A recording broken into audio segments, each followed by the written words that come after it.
This time, I cannot really tell you that the Kogi traveler, even if they say it was functioning, well, I think I would say mere functioning, because those of the buses I saw, they were out of road. But of recent, we are meeting and they have actually agreed to buy more buses for them and to employ some drivers who can manage the buses that they are going to buy. We will employ more drivers to join the old ones. And so I think by so doing, if if the government can process the buses as we want, I think the Kogi traveler will come on board as before. Okay. Actually, there was a lot of problem. There was. And I'll use words because I have found out that they are coming up now, really. And how soon do you think the masses will begin to see Kogi travelers on the road again? I cannot just give you a definite time. Now, you know, I'm not the one doing it really. It is the executive, the government of Kogi State. We are legislators. Our own is to influence the government to do a particular thing that we feel that when done, it will move Kogi forward. So, but I can tell you between now and sometimes maybe Christmas time, we will laugh. The governor is Captain Idris Wada. What kind of a person is he? Is he flying or piloting the affairs of Kogi State well? Very well. Let me tell you, I've not known Wada before he became a governor. Okay. It was when they mentioned his name that he was coming to contest that I started seeing him. And when he won the election, I started reading meaning to the person to know exactly who Captain Wada is. Can he carry Kogi along? Is he going to do better? That was the questions I was putting forward to myself then. But right now, I will tell you, Captain Wada is a governor of our time. It's a governor that we need. It's a developer. Even the design of that road that I mentioned before, alone, when the road is done, all of you will begin to look for Captain Wada. You will not even want him to leave the government of Kogi State again. From what we have discussed so far, that Wada is going to do better. He's going to do well. Your chairman, what is your relationship with him? Yeah, correct. That question, I think I expected it.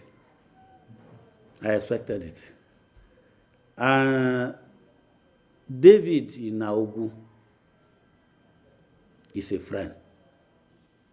Forget about this PDP we are today.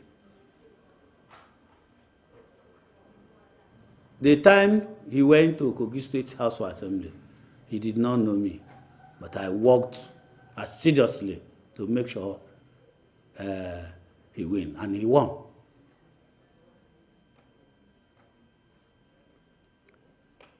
I want to tell you one simple story about David Inogu or our relationship.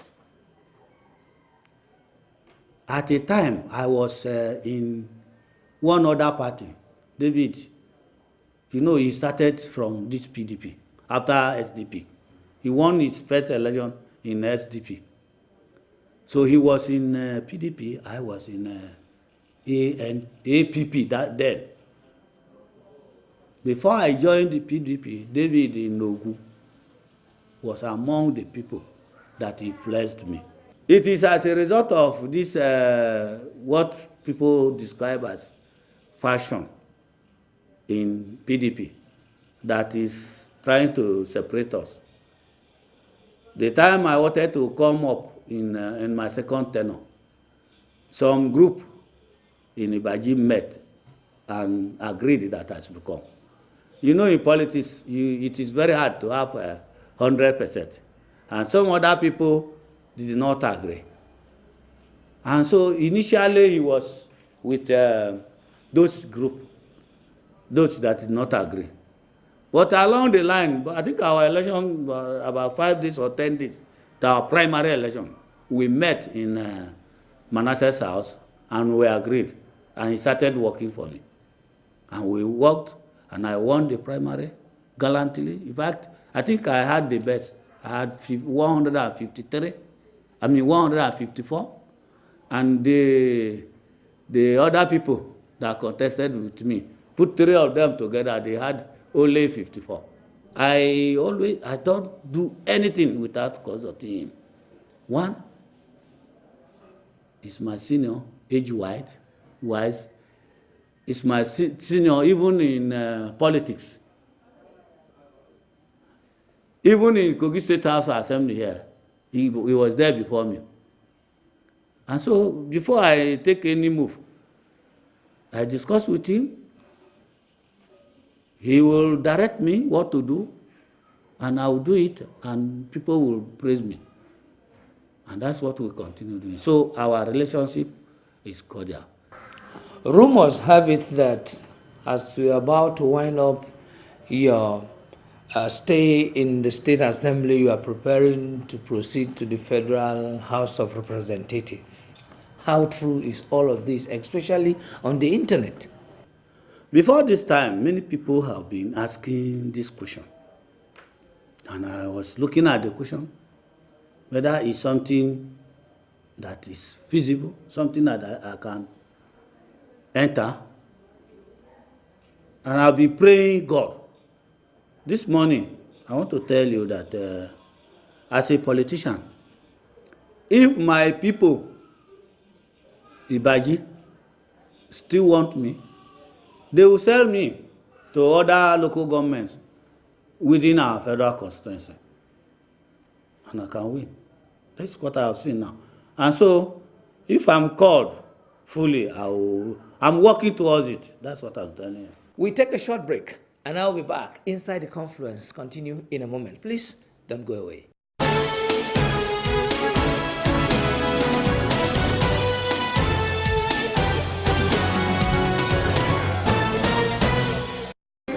Hi. This is Inside the Confluence, your #1 television and internet program designed to educate and inform you about happenings within and outside Kogi State. It is also a program set to be the bridge between the government and the governed. Remember, if you have not spoken or heard on this program, consider not heard or known. Showcase your projects, products, goods and services on Inside the Confluence, and you will be glad you did. For sponsorship and advert placement, call NMali on 0705 4000 395. Inside the Confluence, where ideas meet.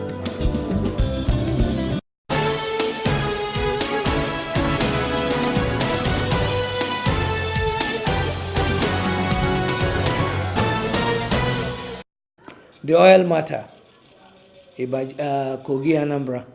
1, it is left for the people of Ibaji to fight this battle. 2, is the oil not meant for everybody? Because the moment the proceeds begin to come, it's not going to be the issue of Ibaji again. What are you doing concerning this? You are very good. But I will tell you that the fight is not for Ibaji alone. It is the fight of Kogi State government. The only thing is that the government can never allow a situation where people will go to war and get killed, or go to the war to kill other people. Government can never allow that one. So what is happening is that the oil there we are talking about is the oil that is found in Odeke, and is Odeke that is in Kogi State. And the benefit of this oil when it starts is coming to Kogi. So me, as a person, I know that it is a fight of Kogi, not Ibaji alone. But why it seems as if it's Ibaji now is because we are the most nearest local government to this other local government that are trying to claim that they are the owner of the other place. One, we are farmers. If we allow them to come to that place, they will drive our people from our farms. We must protect our farms before the state government. What I do as a legislator is to begin to continue advancing our people not to fight to the extent of killing human beings. And that's why you see our people, they are very quiet, they don't kill anybody. And even if the Igbos are coming, our people will run away. When they are not there, our people will go to their farms. Now, since they started, Ibaji has not killed even one person in Igbo land. The issue is even, it's not an issue of the house alone now. But let me tell you that it's the issue that is in the hand of federal government now. At the house level, we have discussed it. I'm not a noisemaker. I want to first of all tell you this. And earlier, before this time, if you read paper about me, I used to describe myself as a principled man. So we discuss it. If you see my leaders in the Kogi State House Assembly, they will tell you the story about that oil. And up to now, we are working on it. Can't you influence the construction of road, especially from Ida to Anambra River? Let the federal government come and construct it, because it is important. If Anambra could do their own, why not Kogi State? Yes, it's possible. That is what, at one time, I moved a motion that a road from Udogu through Odeke, Echongo to Anocha be constructed. And the Kogi State House of Assembly did not doubt at all. They passed the motion immediately. When it was still delaying, I also reminded them of that same motion, which they also agreed. So if the Anambra State government can construct road from that place to where the oil is, what stops the Kogi that is the owner of oil from constructing the road to that place?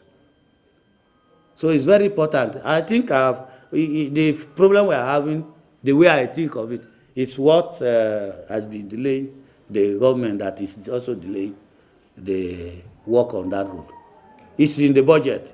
We put it in the budget this year. Thank you so much for speaking with us, and we look forward to meeting you again. Thank you. Ibaji, yay, that is the answer. Wherever you have one or two Ibaji together, that is their signature tune. Anyway, this is where we draw the curtain for today's edition of Inside the Confluence, where ideas meet. Till we come your way again next week with another beautiful and exciting package of the program. You can showcase your project, products, goods, and services to the world via this program. I remain Enemali Gabriel. Please stay out of trouble, and I'm out of here. Bye-bye. Bye.